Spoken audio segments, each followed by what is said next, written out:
ሰላም ክቡራን የዋልቃ ሚዲያ ቤተሰቦች እንደምሰነበታችሁ። አሜን። እግዚአብሔር አምላክ የተመሰገነ ይሁን። ዛሬ የቅዱስ አባ ሕርያቆስን ድርሰት ስለ እመቤታችን ቅድስት ድንግል ማርያም ስለ ስደቷና ስለ ደረሰባት መከራና ሐዘን የተናገረውን ድርሰቱን የምንናገርበት መርሃ ግብራችን ነው። አዲስ የሆናችሁ ሳብስክራይብ ያደረጋችሁ ጀምሩ።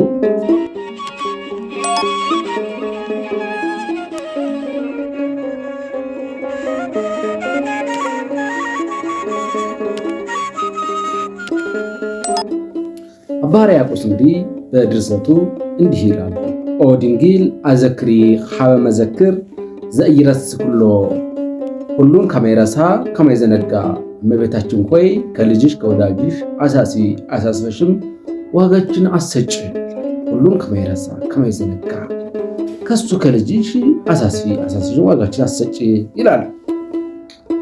አዘክሪ ድንግል ልደቱ እምነኪ ዘተወልደ በቤተልሔም ወዘተጠብለ ልባ ጽርቅት፣ ድንግል ሆይ ከአንቺ ከተወለደው በጨርቅም ከተጠቀለለው ከልጅሽ ከወዳጅሽ ከኢየሱስ ክርስቶስ አሳስበሽም ዋጋችን አሰጭ ይላል አባ ሕርያቆስ። እንዲህ እያለ ይሄድና ዋስተማወቅዎ እስትንፋሰ አድጎ ላይም የላሞችና የአህዮች እስትንፋስን አሟሟቁት፣ ካሟሟቁት ልጅሽ ከሱ አሳስበሽም ዋጋችን አሰጭ እያለ ይሄድና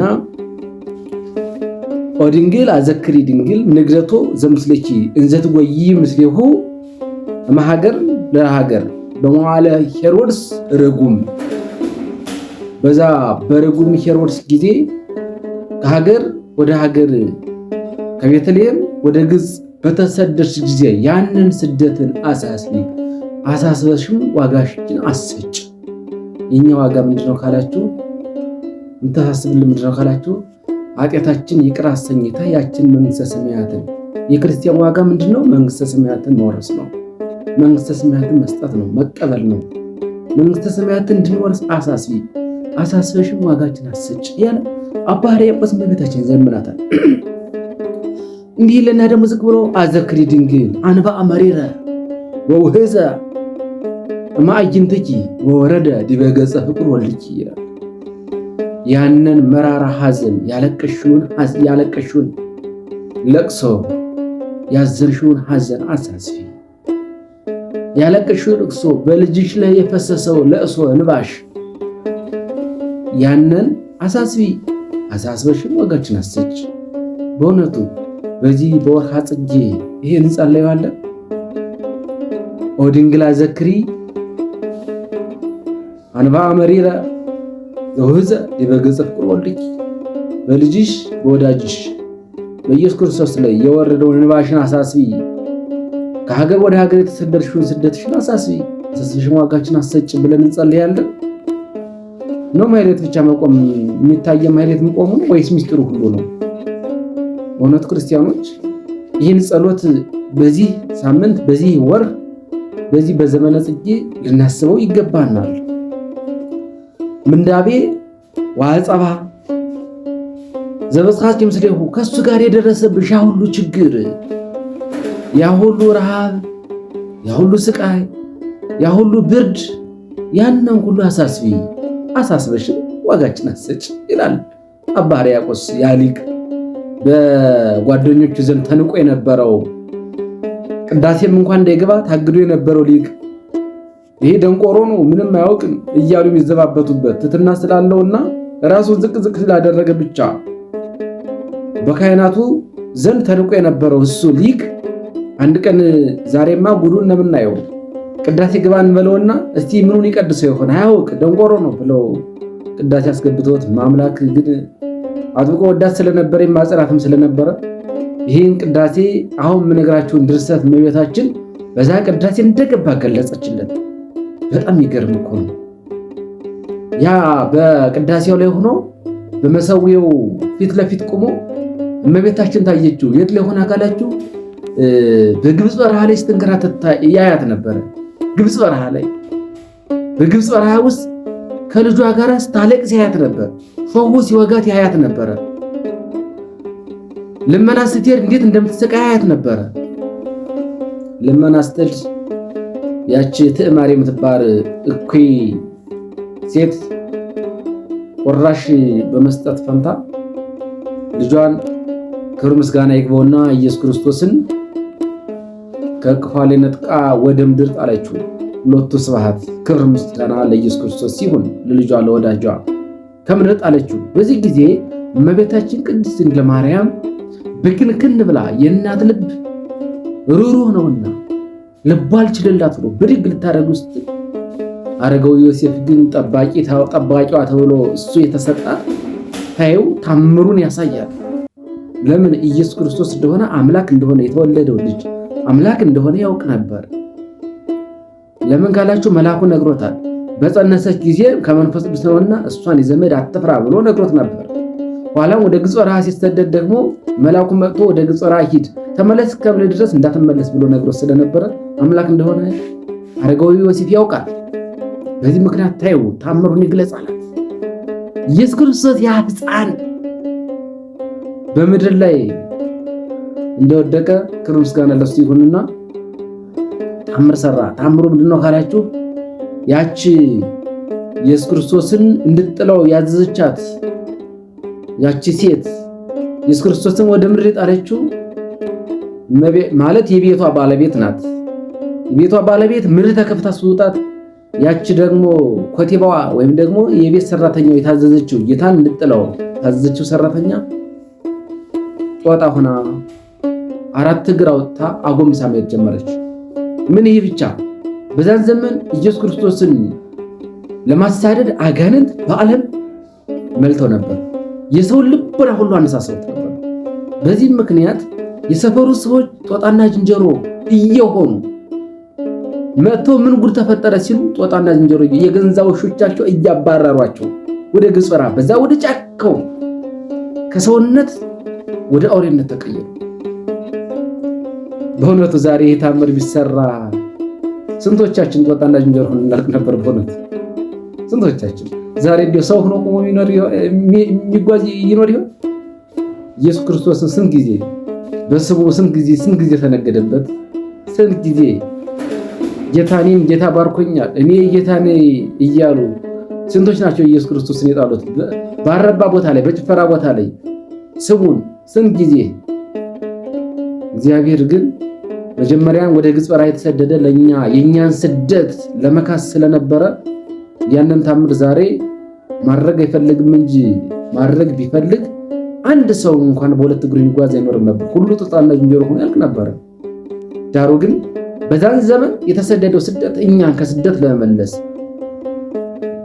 ከገነት ተባረን ስለነበረ ያንን የተሰደድነውን ስደት ለመመለስ የከፈለው ዋጋ ስለነበረ ያንን ታምር አሳየን።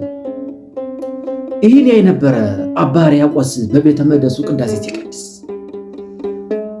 እኔ ካህናት እሱን የሚፈልጉ እንዲምታታ ነበረ እንዲያፍር ነበር። ግን እነሱ አፈሩ።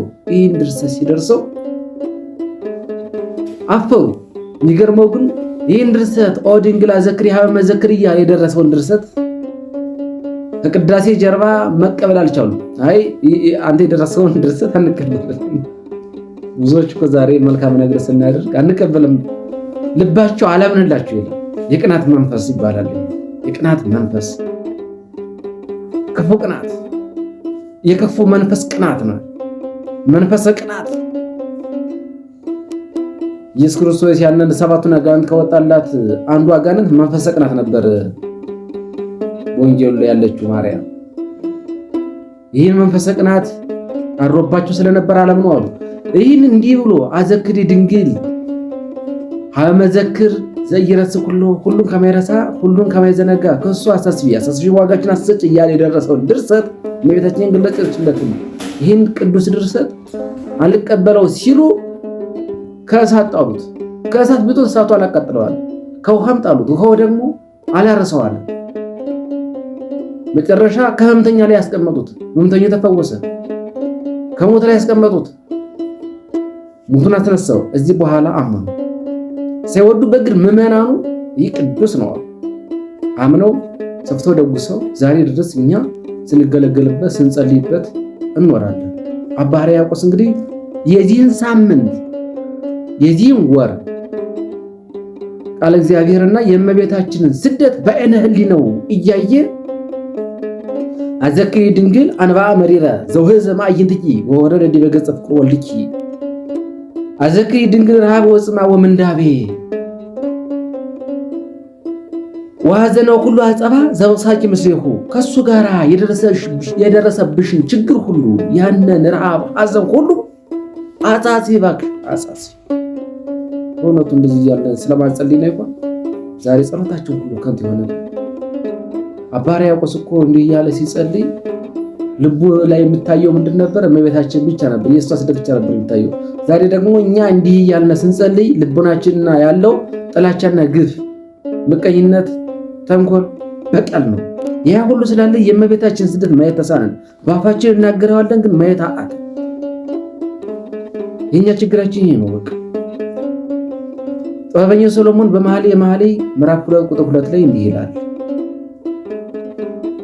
በእሾህ መካከል ያለች የሱፍ አበባ ልክ እንደዛ አንቺ ለኔ እንደዛ ነሽ ብሎ እመቤታችን ከመወለዷ ከ900 ዓመት በፊት ይናገርላት ነበር። በእሾህ መካከል ያለች የሱፍ አበባ። እንግዲህ የሱፍ አበባ በእሾህ መካከል ካለች ማን ነው ደፍሮ ቀርቦ የሚይዛት የራሱ የሚያደርጋት ማን ነው ካላችሁ መከራውን ሁሉ የሚታገስ ሰው ነው። በእሾህ መካከል ማለፍ የሚችል ሰው ብቻ እሷን የሱፍ አበባ ማየት ይችላል፣ የራሱ ማድረግ ይችላል። ክፎችም ቢያሳዷትም እንኳን ሊያጠቋት ግን አልቻሉም። በቤተ መቅደስ እንኳን ስትኖር አጋንንት እኮ ሊያቃጥሏት ሂደው ነበረ። በእሳት ተቀጥሮ ግን መግባት አልቻሉም። አሁንም በግብፅ በረሃ ውስጥ ብዙ ነገር ሊያደርጉ ፈለጉ። አጋንንት በሰው ልቡና እየገቡ አልቻሉ። የሄሮድስ ሰራዊት ግብፅ በረሃ ውስጥ መሃል ሊያገኟቸው እኒሁ እነዚሁ ይታያሉ። ዛሬ ገለናቸው እንሄዳለን ሲሉ የሾላ ዛፍ ክፍት አለችና ማይደር መጠለያ ሆነቻቸው። ለምን ካላቸው በጀርባዋ ያለው ዓለም የፈጠረ ሰማይና ምድር የፈጠረ ሁሉን ማድረግ የሚችል ካህሌ ሁሉ ስለነበረ ሁሉም ማድረግ ስለነበር ከዛፉ ውስጥ ሆነው የተጫኑት አህዮች ድምፃቸውን ሲያሰሙ ድምፃቸውን ይሰሙ ነበር። ከጀርባ ሆኖ ግን ማየት አልቻሉም። ተሰወረባቸው። ልባቸው ምን ላይ ነበር? የሄሮድስ ሰራዊት ካላችሁ ግፍና ጥላቻ፣ ምቀኝነት ነበር። ለዛ ነው ዛሬ የኛ የእመቤታችን ስደት ማየት ያልቻልንበት ምክንያቱም ልቡናችን ላይ ያለው ሌላ ነገር ነው። ልብላችን ላይ ያለው ተንኮል፣ በቀል፣ ክፋት ሆኖ ማይሌት ሌቱን ሙሉ ቁመን ብናደርገው ምን ዋጋ አለው? እንደ አባ ሕርያቆስ ልባችን አንጽተን ብንቆም ግን እንኳንስ በዓይነ ሕሊናችን በአካል መጣ ስትባርከን እንኳን የማየት ዕድል ይኖረናል። የኛ ቀደምት አባቶች እኮ ማይሌት ሲቆሙ ዘመነ ጽጌን እመቤታችን በማህሌቱ ላይ እየመጣች ስትባርካቸው በዓይናቸው በአካል ያዩት ነበር። ነጫጭ አርጋብ እየመጡ ከራሳቸው ላይ ያርፉባቸው ነበር። ሌሊት እኮ ነው። ዛሬ ግን እንደዚህ አይነት ያለው ጸጋ ያለው አባት አለ። ልባችን በጣም አቆሸሽ። እንዲህ ያለ ይርና አዘክሪ ድንግል ይላል። አዘክሪ ድንግል ሳይለ ዋኮታ አጉሎ እመቤታችን ሆይ እባክሽ ምሕረትን አሳስፊ፣ ጥፋትን አይደለ ምሕረትን አሳስፊ፣ ምሕረትን ከልጅ ከወዳጅሽ ለምኝልን ይላል። እንዲህ ያለ ደግሞ አባ ሕርያቆስ ዝክሮ አዘክሪ ምሕረተ ዋኮ መዓትን አይደለ ምሕረትን አሳስፊ፣ አዘክሪ ለኃጥአን ዋኮ ለጻድቃን፣ ለጻድቃኖች አይደለ ለኛ ለኃጢአተኞች ልባችን ግፍ፣ ቅሚያ፣ አመፃ ለተሞላበት ለኛ አሳስፊ እያለ አባ ሕርያቆስ በዘመኑ ግፍ ተንኮል የለበትም። ግን እኔ ኃጢአተኛ ነኝ በማለት ከኃጢአተኞች ጋር ራሱን በመቁጠር ለኛ ለኃጢአተኞች እንጂ ጻድቃኖችማ እነሱማ ንጹሐን አይደሉ ለኛ ነው የምታሳስብልን እያለ እመቤታችን ይማጸን ነበር። አዘክሪ ለርጹሐን ወአኮ ለንጹሐን፣ ለኛ ለጎስቋሎች እንጂ ለንጹሐን አይደለም። ለኛ ለጎስቋሎች እባክሽን አሳስቢ፣ ኃጢአታችን አሳስቢ፣ እባክሽን አስተስሪልን፣ አሳስበሽ ዋጋችን አሰጪ እያለ አባ ሕርያቆስ እመቤታችንን ይማጸናታል። ለምን መሰላችሁ እያለ የሚማጸናት አባ ሕርያቆስ እንዲያርጉ ሊማጸናት የቻለው ከጀርባዋ ላይ ያለው ከሱ የተወለደው ማን እንደሆነ በደንብ ተረድቶ ነበር። ሁልጊዜም ልቡናው ላይ የሚታየው ነገር ቢኖር ከመቤታችን የተጸነሰው የተወለደው ከመቤታችን ጋር በግብፅ በረሃ የተሰደደው ማን እንደሆነ በደንብ ያውቅ ነበር። በዓይነ ሕሊናው ይመለከት ነበር። እንዲህ ልና ኦ ድንግል መፍርሂት ለእንተ የተበላ ወመንቂት ለእንተ ይሰተይ፣ ለሚበላው መገኛ አንቺ ነሽ፣ ለሚጠጣው ምንጭቱ አንቺ ነሽ ይላታል። የሚጠጣው ምንድነው ካላችሁ ኢየሱስ ክርስቶስ ነው። የዘላለም የማይጠማ ከኔ ከምሰጠው ውሃ ለዘላለም አይጠማም ብሎ የተናገረው ኢየሱስ ክርስቶስ ራሱ። የሚበላው ማን ነው ካላችሁ ኢየሱስ ክርስቶስ ነው። ከዚህ ህብስት የሚበላ ለዘላለም አይራብም ብሎ ራሱ አካላዊ ቃል ኢየሱስ ክርስቶስ የተናገረው። ኦ ህብስት እምኔኪ ለእለ ይብልዑ በአሚን ዘይብ ሕይወት ወመድኃኒተ፣ ኦ ህብስት እምኔኪ ለእለ ይበልዑ እምኔሁ በኢአሚን ጽኑ ውእቱ ዘኢይትኬይክ። አምነው ለሚበሉት ለዘላለም መድኃኒት የሚሆን ነው። ሳያምኑ ለሚበሉት ግን የማይላመጥ የማይታኘክ የአድማስ ድንጋይ ነው። ሊታኘክ የማይችል ይሁዳ ስጋውን በልቷል፣ ግን አልታኘከውም። ለምን? ሳያምን ነበር የተቀበለው።